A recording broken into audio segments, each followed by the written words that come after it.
Blood Feast is a 1963 splatter horror film by Herschel Gordon Lewis.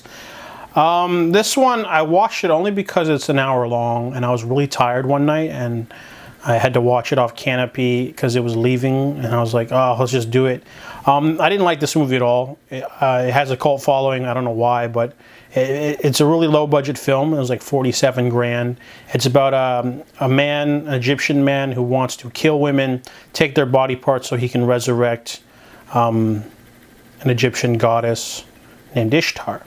And the police are really like inept, and the women are being killed, and he's cutting up their bodies, but it's like, looks like Halloween decorations and red paint. You know, it feels like a really long student film, to be honest. The acting is just so terrible from the main character.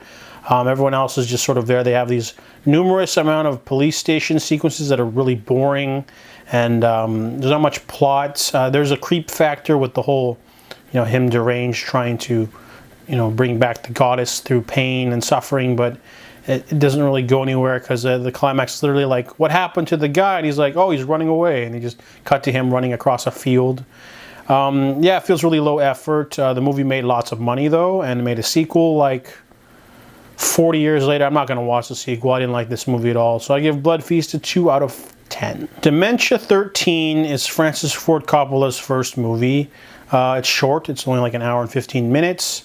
I think it's produced by Roger Corman, but it's about a woman and her husband, and he dies of a heart attack in the first 5 minutes of the movie while giving exposition about how if he dies, she'll get nothing. So she dumps his body in the lake and then pretends that he went on a business trip to America, and then so they can discuss inheritance. And then this movie is just so boring, man. And basically she has to go talk to the family, and the family, they live in this creepy house or whatever, and they're all haunted by the death of a little girl in the lake, and a man with an axe starts killing people, but it's like the dullest movie ever.